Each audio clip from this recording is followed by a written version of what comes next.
घटना फार दुर्दैवी होती आणि पहाटे साधारणतः 3च्या सुमारास आम्हाला आगीची कल्पना झाली. लगेच आपला डिझास्टर मॅनेजमेंटची टीम आणि फायरची संपूर्ण टीम तिथे मौकेवर पोहोचली. स्थानिक जे पदाधिकारी आहेत, कॉर्पोरेटर्स आहेत, ते सुद्धा स्पॉटवर लगेच पोहोचले आणि त्याच्यानंतर हळूहळू तिथे आमदार साहेबांच्या, माननीय खासदार साहेबांच्या, माननीय महापौर मॅडम या सगळ्यांच्या भेट आणि व्हिजिट झाली.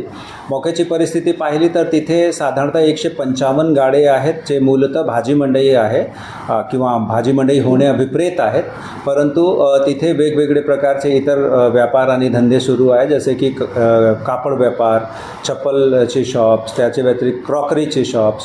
सो हे जे पदार्थ किंवा हे जे साहित्य आहे ते केमिकल मिश्रित असतात आणि म्हणून तिथे फार इन्फ्लेमेबल हा सिच्युएशन होती.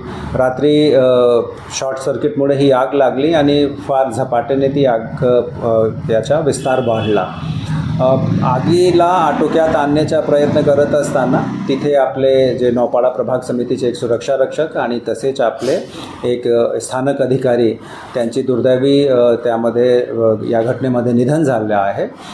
याच्यानंतर इथे माझे केबिनमध्येच माननीय महापौर साहेब, तसेच माननीय खासदार साहेब आणि इतर सर्व पक्षांचे जे गटनेते आहेत, तसेच सभागृह नेते आहेत, त्या सगळ्यांची उपस्थितीमध्ये या घटनेनंतरचा आपला जे रिस्पॉन्स आहे त्याचा एक आढावा, तसेच पुढील आपली रणनीती आणि पुढील धोरण निश्चित करणे याच्याबद्दल डिटेल चर्चा झाली आहे. आपल्याला कल्पना बहुतेक महापौर मॅडम आणि खासदार साहेबांनी दिलीच असेल.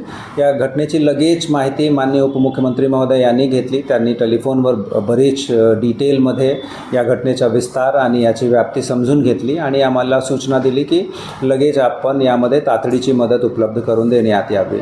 जे मदतचा भाग आहे ते त्याच्या दोन पार्ट आहेत. एक, हे जे दुर्दैवी मृत्यू ज्या 2 कर्मचाऱ्यांची झाली आहे त्यांच्यासाठी काय मदत देता येते, आणि तसेच याचे व्यतिरिक्त जे तिथे गाडे धारक आहेत, ज्यांचे दुकान किंवा ज्यांचं जे साहित्य आहे त्याचा नुकसान झालेलं आहे, त्यांना आपण कशा प्रकारची मदत देऊ शकतो.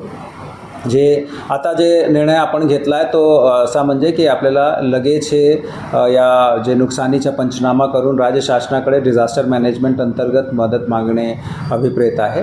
याचे व्यतिरिक्त माननीय मुख्यमंत्री सहायता निधी त्याच्यातून सुद्धा हे बाधित लोकांसाठी आपण मदत मागणार आहे आणि एक टाईमलाईन निश्चित करण्यात आली आहे. आज संध्याकाळपर्यंत संपूर्ण परिसरची कूलिंग करणे, उद्या एक दिवसभरात संपूर्ण परिसरची डीप क्लिनिंग करून घेणे आणि परवा सॅटर्डे याचा स्ट्रक्चरल ऑडिट आणि फायर सेफ्टी ऑडिट कंप्लीट करून आणि मग पुन्हा या जे गाडे आहेत त्याला पूर्ववत करण्यासाठी जे सिव्हिल वर्क आणि इलेक्ट्रिकलचे वर्क आहे ते कामे आपण हाती घेणार आहेत.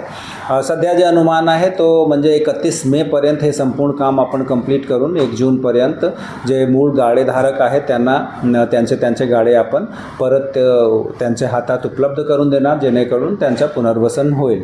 याचे व्यतिरिक्त आता यावर्षी उष्मेची लाट खूप जास्त आहे आणि म्हणून या घटनेनंतर आपण या घटनेच्या अगोदरपासूनच आपण बरेच काही कामे हाती घेतला होता, ज्यामध्ये ठाणे महानगरपालिकेचा हीट झोन मॅपिंग आपण कंप्लीट करून ठेवला आहे. आपले जेवढे शासकीय जे आपले वसाहती आहेत किंवा जे आपले जेवढे वास्तू आहेत, आपले ऑफिसेस आहेत, हॉस्पिटल्स आहेत, त्याचे जे तिथे फायर सेफ्टी सिस्टम आहे तो सुरळीत चालत आहे किंवा कसे, त्याची पुन्हा एकदा आपण तपासणी करत आहोत. तसेच जेवढे आपले कूलिंग संयंत्र आहेत, विशेषतः AC संयंत्र आहेत, ते सुद्धा या कालावधीमध्ये फुल ब्लास्ट चालतात. त्याच्यामुळे कुठल्याही प्रकारची शॉर्ट सर्किट होऊ नये याची सुद्धा आपण तपासणी प्रत्येक जे आपले इन्स्टॉलेशन्स आहेत ते आपण कन्फर्म करणार आहे या कालावधीमध्ये.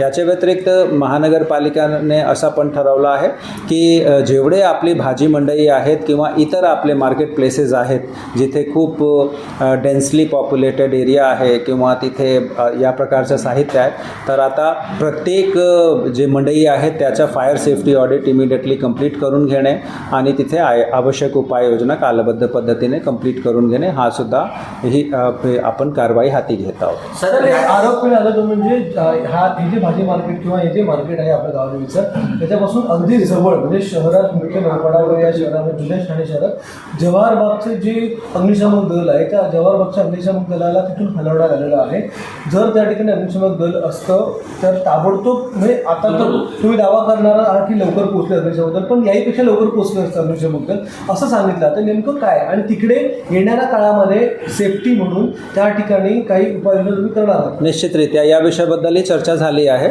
आणि जे रिस्पॉन्स टाईम शमन दलाचा होता तो निश्चितरित्या पूर्णतः समाधानकारक होता. स्थानिक जे जनप्रतिनिधी तिथे मौकेवर होते त्या सगळ्यांनी सांगितलं की कॉल दिल्याबरोबरच आपला जे फायर फायटिंग टीम आहे ते तिथे दाखल झाली. मात्र ही मागणी आज जे स्थानिक नागरिकांकडून आलेली आहे, स्थानिक जनप्रतिनिधी त्यांनीसुद्धा ही मागणी केली आहे. तिथे मोठ्या प्रमाणावर रिडेव्हलपमेंटचं काम चालू आहे आणि त्यामध्ये बरेचसे शासकीय कार्यालयांचासुद्धा रिडेव्हलपमेंटचं काम आपण हाती घेतला आहे. तर आज हा निर्णय घेण्यात आला आहे की 2 कायमस्वरूपी फायर फायटर्स आपल्या स्टेडियमजवळ तिथे एक छोटा ऑफिस तयार करून आणि आपण उद्यापासूनच कार्यरत करून देणार आहे. हे जे मार्केट होतं त्या ठिकाणी काही महिन्यांपूर्वी देखील छोटीशी आग लागली होती, जी आग सुदैवाने लवकरच विझवली गेलेली होती, त्यामुळे पुढे जास्त काही नुकसान झालं नाही. पण त्यानंतर देखील या बिल्डिंगमध्ये अग्निशमन यंत्रणा उभी केली गेली नव्हती का? फायर सेफ्टीची जी काही यंत्रणा उभी करायला हवी होती, कारण की त्या ठिकाणी खूप गच्च आणि गर्दीच्या वातावरणामध्ये म्हणजे क्षमतेपेक्षा जास्त लोक त्या ठिकाणी व्यवसाय करत होते किंवा त्या ठिकाणी दुकानं होती, गाळे होते. बिल्डिंगच्या आसपास देखील अनेक अनधिकृतरित्या लोक बसलेले होते असं देखील सांगण्यात आहे. तर या संदर्भात अग्निशामक दलाने त्या ठिकाणी त्या आधीच्या आगीनंतर फायर सेफ्टी केलेली होती का आणि त्या ठिकाणी अग्निशमन यंत्रणा? मी जसं आधी नमूद केलं आपल्याला की प्रत्येक बिल्डिंगचा एक डिझाईन असतो आणि एका विशिष्ट कामासाठी ती बिल्डिंग डिझाईन्ड असते. ही जे बिल्डिंग आहे किंवा हे जे गाडे आहेत ते भाजी मंडईसाठी डिझाईन्ड आहेत. हे गाडे यामध्ये तात्पुरता दुरुस्ती करून घेणे, तिथे शटर्स बसवून घेणे किंवा तिथे कपडे किंवा जे इतर केमिकल साहित्य असतो तो ठेवणे अभिप्रेत नाही आहे. सो ज्या पर्पजसाठी बिल्डिंग आपण बांधतो त्या पर्पजचे अनुषंगानेच आपण तिथे फायर सेफ्टी नॉर्म्ससुद्धा कंप्लीट करतो. आपण जे उल्लेख केला आहे की याच्या अगोदर एक छोटी घटना घडली होती, निश्चितरित्या फायर डिपार्टमेंटने तिथे लगेच कारवाईही केली होती आणि आजची जी घटना घडली आहे ते मध्यरात्री जवळपास कधीतरी त्यामध्ये काही शॉर्ट सर्किट झालेला दिसते आणि शॉर्ट सर्किट झाल्यानंतर जेव्हा हा धूर पसरू लागली तेव्हा इमिडिएटली फायर डिपार्टमेंटने रिस्पॉन्स दिला. त्यानंतर काही बदल केले गेले नव्हते का हा प्रश्न आहे. तूर्त मी सांगू शकत नाही की त्यानंतर काय बदल करण्यात आले होते, परंतु मी एवढं नक्की सांगू शकतो की ज्या पर्पजसाठी हे गाडे भाडेवर देण्यात आले होते लोकांना त्या पर्पज लोकांनी परस्पर चेंज केला आहे. सो जे हे इथे 155 गाडेधारक आहेत सगळ्यांना एक विशिष्ट पर्पज अर्थात भाजी विक्रयासाठीच ही जागा देण्यात आली होती आणि त्याच्यासाठीच डिझायनिंग याची आहे. म्हणूनच मी म्हटलं की आता आपण जेवढे आपले असे मंडई आहेत किंवा आपले दुकान गाडे आहेत किंवा शॉप्स आहेत प्रत्येक लोकेशनवर ही तपासणी करून घेणार की जर तसा चेंज झालेला असेल मग त्या अनुरूप चेंज फायर फायटिंग सिस्टममध्येही झाला पाहिजे. आम्ही हे सांगत नाही की आम्ही लोकांना बाध्य करणार की तुम्ही आता तुमचा धंदा बदला, परंतु आम्हाला स्ट्रक्चर बदलावं लागेल, आम्हाला फायर फायटिंगची सिस्टम बदलावं लागेल. इमारतीला ओसी नाही, सीसी नाहीये असा आरोप होतोय, नेमकं काय बदल?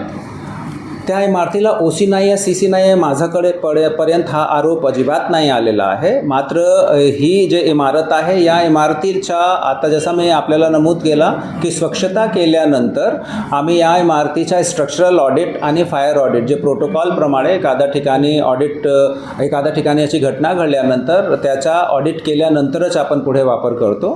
सो आम्ही कम्प्लिटली याचा ऑडिट 2 दिवसात पूर्ण करतो. मृत्यू झालेल्या कुटुंबियांना किंवा जखमींना काय मदत जाहीर केली का आपण? काय बदल? हां बिलकुल जे जाहीर झालेली आहे आणि माननीय महापौरने बहुतेक बाईट दिलेली असेल त्याच्या अनुषंगाने. ती अमाऊंट किती ठरलं आहे? त्यांनी 10 लाख सांगितलं. त्यांनी सांगितलं 10 लाख तर 10 लाखच असेल, त्याच्याबद्दल अजिबात डाऊटचा विषय नाही आहे. जे मृत्युमुखी पडलेले 2ही जवान आहेत ते महापालिकाच्या दायित्व आहेत आणि महापालिकेच्या कर्तव्य पूर्ण करत असताना ही दुर्दैवी घटना घडली आहे आणि आम्ही सगळ्यांची प्रचंड सहानुभूती त्यांच्याबरोबर आहे. त्यांचे फॅमिलीला इमिडिएटली आधार मिळेल याच्यासाठी महापालिकेने 10 लाख प्रत्येक कुटुंबाला एक मदत म्हणून जाहीर केला. जे छोटी रक्कम आहे परंतु थोडा आधार मिळेल त्यांना. त्याच्या व्यतिरिक्त जे इन्शुरन्स त्यांचा आहे त्याचा लगेच लाभ भेटला पाहिजे तो त्याची खात्री कॉर्पोरेशन करणार आहे. याच्या व्यतिरिक्त माननीय मुख्यमंत्री सहायता निधीतून त्यांना लाभ मिळण्यासाठी पोस्टमॉर्टम वगैरे झाल्यानंतर आणि मग त्यांचे फॅमिलीमध्ये जे आश्रित लोक आहेत त्यांचे मुलं किंवा इतर कोणी पात्र व्यक्ती त्यांना लगेच शासकीय सेवेत महापालिकेची सेवेत आम्ही समावून घेणार. लोकांचं म्हणणं की स्थानिकांचं नुकसान झालं भाजी मंडळीमध्ये त्यांना कुठेतरी गावदेवी मार्केट या गावदेवी मैदानामध्ये स्थलांतर केलं तर योग्य होईल त्याचा पोट उपजीविकेचं साधन. आज चर्चा झाली या विषयाबद्दल सुद्धा आणि सर्व पक्षांचे प्रतिनिधी इथे होते आणि इनफॅक्ट जे शॉपकीपर्स आहेत त्यांचेही काही प्रतिनिधी होते. यामध्ये 2 विषय आहेत. पावसाळ्याचे दिवस जवळ आहेत आणि गावदेवी मैदानाचा जे स्वरूप आहे पर्पज आहे तो वेगळा आहे. तात्पुरता निवारा जोपर्यंत आपण तिथे तयार करणार आहे या कालावधीमध्ये जसं मी आपल्याला एक्सप्लेन केलं आम्ही फार एक महत्त्वाकांक्षी आणि ॲग्रेसिव्ह टाईमलाईन डिसाईड केला की आम्हाला 1 जूनपर्यंत त्यांना पुनर्स्थापित करायचा. सो साधारणतः आम्ही ही सगळी कारवाई करणे अर्थात आज कूलिंग करणे उद्या क्लिनिंग करणे कूलिंग नंतर क्लिनिंग करणे structural audit fire audit civil work electrical work याच्यासाठी आम्ही फक्त 10 दिवस घेत आहे. तर 10 दिवसात आम्ही त्यांना कायमस्वरूपीच पुनर्वसित करतो. म्हणून आता पुन्हा एकदा तात्पुरता करणे आणि परत ते साहित्य तिथे हलवणार मग तिकडून इकडे येणार तर त्यांनाही गैरसोय होईल. म्हणून आज एक सर्वसामान्य सहमती झालेली आहे की याच लोकेशनवर काम तीव्र गतीने पूर्ण करून लोकांना कायमस्वरूपी पुनर्वसित करू. थँक्यू.